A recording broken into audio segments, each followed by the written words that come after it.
আসসালামু আলাইকুম ওরহমতুল্লাহি ওয়াবারাকাতুহ। 1 মিনিট মাদ্রাসা ইউটিউব চ্যানেলে সম্মানিত দিনী ভাই বোনেরা, আমি আশা করি আল্লাহ রব্বুল আলমিনের অশেষ মেহেরবানিতে আপনারা ভালো আছেন এবং সুস্থ আছেন। আলহামদুলিল্লাহ। আজ হচ্ছে 8ই রবিউল আওয়াল, অর্থাৎ 8ম রবিউল আওয়ালের আজ আসরের সালাত আদায় করার পরে আপনারা অন্তত 3টা মিনিট সময় দিয়ে ছোট্ট দোয়ার আমলটি করবেন। আমি নিয়ম সহকারে শিখিয়ে দেব এই ভিডিওটিতে। আশা করছি আপনারা যদি এই নিয়ম মেনে আমলটি করতে পারেন, রব্বুল আলামিন আল্লাহ তাআলা মাগরিবের আগে আপনার মনে নেক আশা পূরণের সুসংবাদ দান করবেন ইনশাআল্লাহ। এটি একটি পরীক্ষিত আমলের ভিডিও, অর্থাৎ এই আমলটি করে অসংখ্য দিনী মা ও বোনের ভাইয়ের মনের নেক আশাগুলো আল্লাহ তাআলা পূরণ করে দিয়েছেন। তাই আপনারাও মনের মধ্যে শতভাগ বিশ্বাস নিয়ে ভিডিওটির আমলটি করবেন, এই উদ্দেশ্যে ভিডিওটি দেখতে থাকুন। রবিউল আওয়াল খুবই ফজিলত ও বরকতের একটি মাস। অধিকাংশ আলেমের মতে রমজানের পরই রবিউল আওয়ালের মর্যাদা। রমজান মাসের মর্যাদা অধিক হওয়ার কারণ এ মাসে কোরআন নাজিল হয়েছে, আর রবিউল আওয়াল মাসের মর্যাদা অধিক কারণ হওয়ার এটি কারণ যে এই মাসে নবী করিম সাল্লাল্লাহু আলাইহি ওয়াসাল্লাম পবিত্র মক্কা শরীফে জন্ম লাভ করেন বা ভূমিষ্ঠ হয়েছেন। সুবহানাল্লাহ। এই মাসটা এতটাই ফজিলতপূর্ণ মাস। এই মাসে বিশ্বনবী সাল্লাল্লাহু আলাইহি সাল্লাম যেহেতু জন্ম লাভ করেছেন, এই মাসে আমরা তাই বেশি বেশি করে আমল করার চেষ্টা করব। এই মাসের প্রথমত যেটা আমি আপনাদের সামনে তুলে ধরছি কারণ হলো মর্যাদার, যে বিশ্ব মানবতার মুক্তির দূত নবী করিম সাল্লাল্লাহু আলাইহি সাল্লামের পৃথিবীতে আগমন বা জন্মলাভ। আর দ্বিতীয়ত কারণ হলো এই মাসে আম্মাজান খাদিজাতুল কুবরা রাদিয়াল্লাহু তাআলা আনহাকে তিনি বিয়ে করেন এবং আল্লাহ রাসূল সাল্লাল্লাহু আলাইহি ওয়াসাল্লাম এই মাসটিতেই তাকে বিবাহ করেন। এবং তৃতীয় কারণ হলো এই মাসে মুসলমানদের জন্য প্রথম মসজিদ নির্মাণ করা হয়, যেটা কুবা নামক স্থানে, যিনি ভাই বোনেরা, আর এটি ইসলামের নির্মিত প্রথম মসজিদ। আর এই মাসের চতুর্থ কারণ হলো মর্যাদার, যে এই মাসে আল্লাহ রাসূল সাল্লাল্লাহু আলাইহি সাল্লাম প্রিয় মাতৃভূমি যেখানে জন্ম লাভ করেছেন, অর্থাৎ মক্কা নগরী থেকে ছেড়ে গিয়ে তিনি মদিনায় হিজরত করেন এবং সেই দিন তিনি মদিনায় পৌঁছান। আর সেই দিনটিও ছিল কিন্তু 12ই রবিউল আওয়াল। আর পঞ্চম কারণ হিসেবে বলা হয় এই মাসে বিশ্ব মানবতার মুক্তির দূত হযরত মুহাম্মদ সাল্লাল্লাহু আলাইহি ওয়াসাল্লামের উপর আরোপিত রিসালাতের দায়িত্ব পালন শেষে দ্বীন ইসলাম পূর্ণতার মাধ্যমে নিজের প্রভুর আহ্বানে সাড়া দেন তিনি। তাই আমরা এই মাসে বেশি বেশি করে ইবাদত বন্দেগী করার চেষ্টা করব, বিশেষ করে যে আমলগুলো নবী করিম সাল্লাল্লাহু আলাইহি ওয়াসাল্লাম নিজে করেছেন। যেমন আবু হুরায়রা রাদিয়াল্লাহু তাআলা আনহু থেকে বর্ণিত আছে, আল্লাহ রাসূল সাল্লাল্লাহু আলাইহি ওয়াসাল্লাম বলেন, প্রতি সোমবার ও বৃহস্পতিবার আল্লাহ তাআলার দরবারে আমল পেশ করা হয়। আমার আমলগুলো রোজা অবস্থায় আল্লাহর সামনে পেশ করা হোক, এটা আমি পছন্দ করি। তিরমিজি শরীফের একটি হাদিস। অর্থাৎ আমরা এই মাসে সোমবার বৃহস্পতিবার রোজা রাখবো, তারপরে বেশি বেশি করে আমল করব। এছাড়াও প্রতি চন্দ্র মাসের 13, 14, 15 তারিখে আইয়ামে বীজের 3টি রোজা রাখার কথাও হাদিসে বলা আছে এবং এর প্রতি যত্নশীল হওয়াও যেতে পারে। হযরত আব্দুল্লাহ ইবনে আমর ইবনে আস রাদিয়াল্লাহু তাআলা আনহু থেকেও বর্ণিত হাদিসে আল্লাহ রাসূল সাল্লাল্লাহু আলাইহি ওয়াসাল্লাম বলেছেন, প্রতি মাসে 3টি করে সিয়াম বা রোজা পালন করো, যা সারা বছর ধরে সিয়াম পালনের সমান। এটি বুখারী শরীফের একটি হাদিস। তাই আমরা এই মাসেও অন্তত আইয়ামে বীজের 3টি রোজা রাখার চেষ্টা করব। আপনাদের সামনে আমি বলে দেব কোনো একটি ভিডিওতে যে এই মাসে আইয়ামে বীজের 3টি রোজা কবে কবে রাখতে হবে। আশা করছি আপনারা আমাদের চ্যানেলটির সঙ্গে থাকলে এই তথ্যগুলো পাবেন। এই গুরুত্বপূর্ণ মাসটিতে আমরা আজকে অন্তত 8ম রবিউল আওয়ালের এই দিনে অন্তত আসরের সালাত আদায় করার পরে 3 মিনিট সময় দিয়ে ছোট্ট দোয়ার আমলটি করব দিনী ভাই বোনেরা। কারণ মধ্যবর্তী নামাজের যে গুরুত্ব রয়েছে, এই নামাজটিকেই মূলত আসরের নামাজ বলা হয় থাকে। হাদিসটি আমি আপনাদের সামনে তুলে ধরছি, তাহলে আপনারা বুঝতে পারবেন, যেখানে আল্লাহ তাআলা পবিত্র কোরআনুল কারিমেও বলেছেন, তোমরা সব নামাজ এবং মধ্যবর্তী নামাজের প্রতি যত্নবান হও। এটা সূরা বাকারাতে আল্লাহ তাআলা নিজেই বলেছেন এবং এভাবে বলা হয়েছে। আলেমেরা বা স্কলাররা এভাবেই এটিকে বুঝাইছেন যে এখানে মধ্যবর্তী নামাজ বলতে কিন্তু আসরের নামাজটিকেই বোঝানো হয়েছে। কারণ এই নামাজের আগে 2 ওয়াক্ত নামাজ রয়েছে, যেটা আমরা জানি যে ফজর এবং জোহরের নামাজ রয়েছে, এবং তারপরে আপনার মাগরিব এশার নামাজ রয়েছে। অর্থাৎ এই আসরের নামাজের আগের 2 ওয়াক্ত নামাজ রয়েছে, পরেরও 2 ওয়াক্ত নামাজ রয়েছে। আর মুফাসসিরিনে কেরাম বা স্কলাররা এটাই বলেছেন যে আসরের নামাজ বেশি বেশি গুরুত্বপূর্ণ হওয়ার অন্যতম কারণই হলো সাধারণত এই সময় মানুষ বিভিন্ন কাজকর্মে, দৈনন্দিন কাজকর্মে ব্যস্ত থাকে, ফলে এই আসরের নামাজ আদায়ে গাফিলতি হওয়ার বা কাজা হওয়ার আশঙ্কা বেশি থাকে।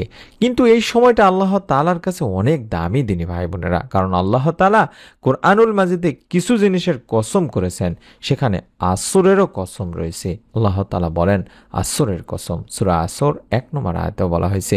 উল্লেখিত যে 2টি আয়াত আমি আপনাদের সামনে বললাম বা অর্থ বললাম, সেখান থেকে বোঝা যায় যে আসরের নামাজ কতটা গুরুত্বপূর্ণ। এছাড়াও আরেক আয়াতে তিনি বলেছেন, আপনার রবের প্রশংসা করুন সূর্যোদয়ের আগে এবং সূর্যাস্তের আগে। এটা সূরা তাহার 130 নম্বর আয়াতে বলা হয়েছে। কারণ এই আয়াতে সূর্যোদয়ের আগে মানে হলো ফজর এবং সূর্যাস্তের আগে মানে হলো আসর, এই 2 নামাজের গুরুত্ব তুলে ধরা হয়েছে। আমরা তাছাড়াও জানি একটি হাদিস থেকে, যেখানে হযরত আবু হুরায়রা রাদিয়াল্লাহু তাআলা আনহু থেকে বর্ণনা করা হাদিসটিতে আল্লাহ রাসূল সাল্লাল্লাহু আলাইহি ওয়াসাল্লাম বলেন, ফেরেশতারা পালা বদল করে তোমাদের মধ্যে আগমন করে থাকেন, একদল দিনে একদল রাতে। এই আসর ও ফজরের সালাতে উভয় দল একত্রিত হয়, তারপর তোমাদের মধ্যে রাত যাপনকারী দলটি উঠে যায়। তখন তাদের প্রতিপালক আল্লাহ তাআলা তাদের জিজ্ঞাসা করেন, আমার বান্দাদের কোন অবস্থায় তোমরা রেখে এলে বা দেখে এলে? অবশ্য তিনি নিজেই বান্দাদের ব্যাপারে অধিক জ্ঞাত।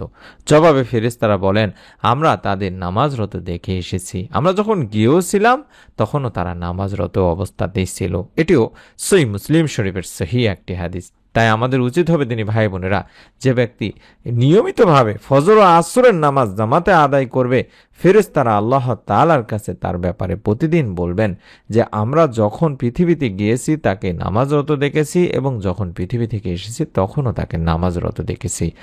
সুবহানাল্লাহ, অত্যন্ত ফজিলতপূর্ণ একটি সময়, আসর থেকে শুরু করে মাগরিব পর্যন্ত। এই সময়টিতে আমরা বেশি বেশি করে আমল করার চেষ্টা করব, যেন এই আসরের নামাজ আদায় করার পরে আমরা আমলটি করতে পারি। তার জন্য আসরের নামাজটাকে গুরুত্ব দিয়ে আদায় করতে হবে দিনী ভাই বোনেরা।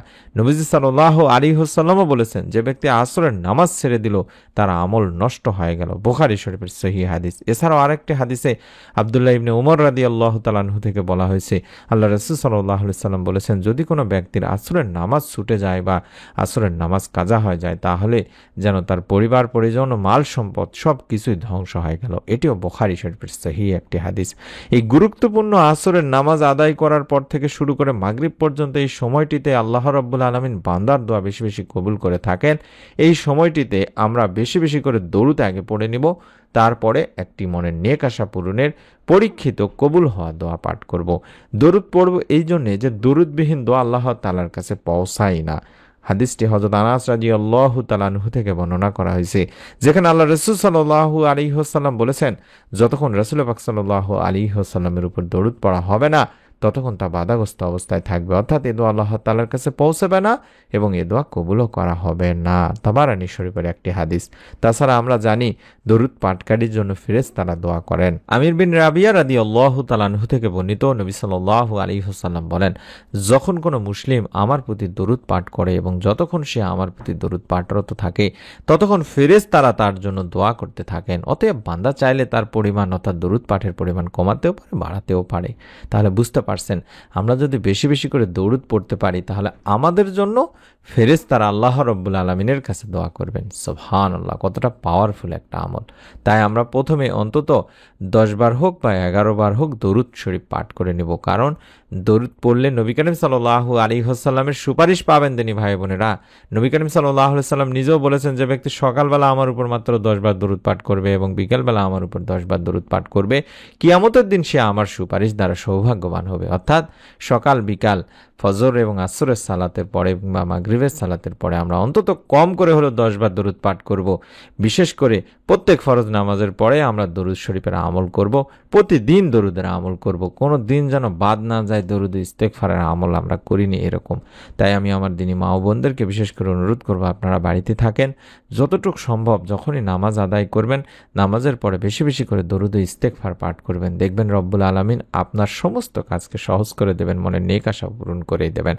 ছোট্ট যে দরুদগুলো আছে সেগুলো সেগুলো সহজেই পড়া যায়, যেমন আল্লাহুম্মা সাল্লি ওয়া সাল্লিম আলা নাবিয়িনা মুহাম্মদ, আল্লাহুম্মা সাল্লি ওয়া সাল্লিম আলা নাবিয়িনা মুহাম্মদ, অথবা সবচেয়ে ছোট যে দরুদ সাল্লাল্লাহু আলাইহি ওয়াসাল্লাম সেটাও পড়তে পারেন।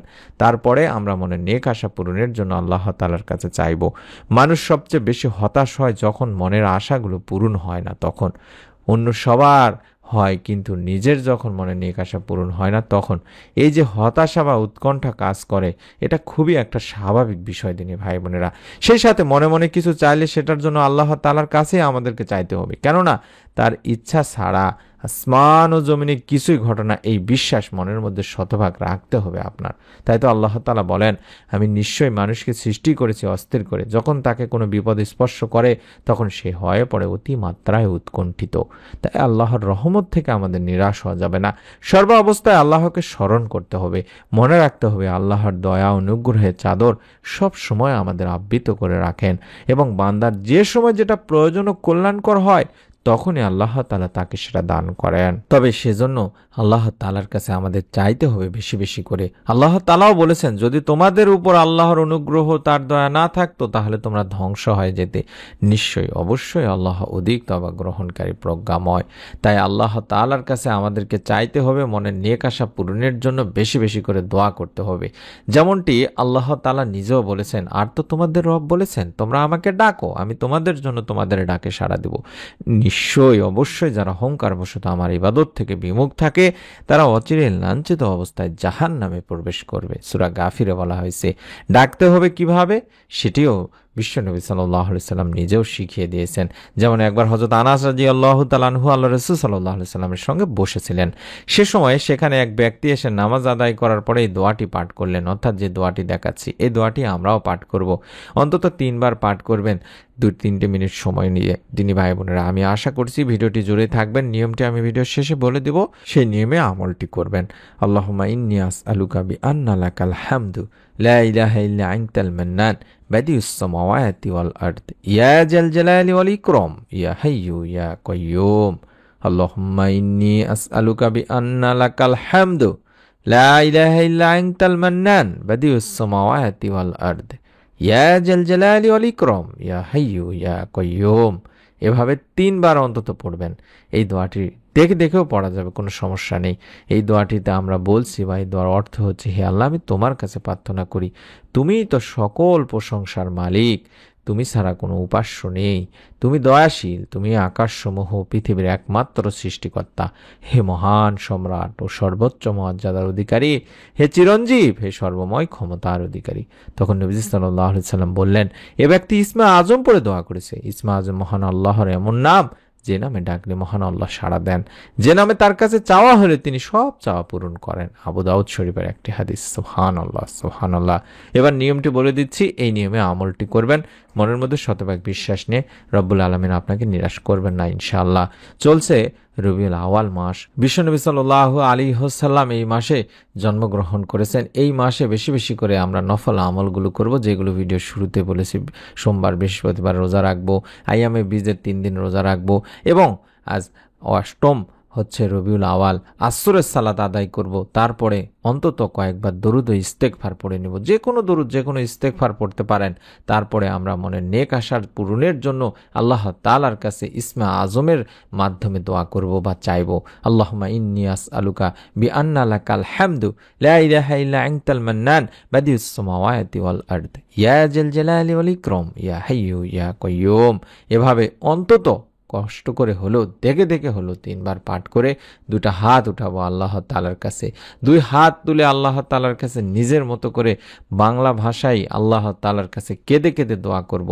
আল্লাহ তাআলার কাছে বলবো, আমাকে একটি নেক সন্তান দান করো, আমার মনের নেক আশা পূরণ করো, কিংবা কার কি মনে নেক চাওয়া পাওয়াগুলো আছে সেগুলো মনটাকে নরম করে, যদি সম্ভব হয় চোখে 2 ফোঁটা পানি এনে কাঁদো স্বরে আল্লাহ তাআলাকে যদি বলেন, যে আল্লাহ, তোমার ইসমে আজমের নামের ওসিলায় আমি তোমার কাছে দোয়া করছি, যে নামের ওসিলায় তোমার কাছে চাইলে, দোয়া করলে তুমি বান্দার হাতকে ফিরিয়ে দাও না, বান্দার মনে নেক আশা পূরণ করেই থাকো, তুমি ইসমে আজমের নামের ওসিলায়, দোয়ার ওসিলায় হলেও, তোমার কুদরতি নামের ওসিলায় হলেও তুমি আমার মনের নেক আশাগুলো পূরণ করিয়ে দাও। তোমার রহমান নামের ওসিলায় হলেও তুমি আমার মনের নেক আশা পূরণ করে দাও। দুনিয়াতে আমাকে শান্তি দাও, আখিরাতেও শান্তি দিও। এভাবে দোয়া করবেন। কিংবা আপনি যদি ঋণে থাকেন, অভাবে থাকেন, কিংবা আপনার নেক সন্তান যদি প্রয়োজন হয়, আল্লাহ তাআলার কাছে বেশি বেশি করে আপনারা চাইতে পারেন। কিংবা উত্তম জীবনসঙ্গী, ভালো চাকরি বাকরি চান, তাহলে আল্লাহ তাআলার কাছে বলতে পারেন। রব্বুল আলামিন ইনশাল্লাহ একটা ব্যবস্থা করে দেবেন। আপনারা মনের মধ্যে শতভাগ বিশ্বাস নিয়ে নিয়ত করে আমলটি করবেন, এবং এরকম নতুন আমলের ভিডিওগুলো সরাসরি মোবাইলে যাতে পেয়ে যান ইউটিউবে আমরা দেওয়ার সঙ্গে সঙ্গে, তার জন্য এখন পর্যন্ত যারা চ্যানেলটি সাবস্ক্রাইব করে রাখেননি, নতুন ভিডিও যাতে হারিয়ে না যায় তার জন্য অবশ্যই চ্যানেলটি সাবস্ক্রাইব করে বেল বাটনটি অন করে রাখার অনুরোধ করছি। সকলে ভালো থাকুন, সুস্থ থাকুন। আমরাও দোয়া করি যারা আমলটি করবেন, নিয়ত করেছেন, রব্বুল আলামিন যেন এই নিয়তের ওসিলায়, এই আমলের ওসিলায় যার যার মনে নেক ও ভালো ইচ্ছেগুলো পূরণের সুসংবাদ দান করেন। আমিন। আসসালামু আলাইকুম ওয়া রাহমাতুল্লাহি ওয়া বারাকাতুহু।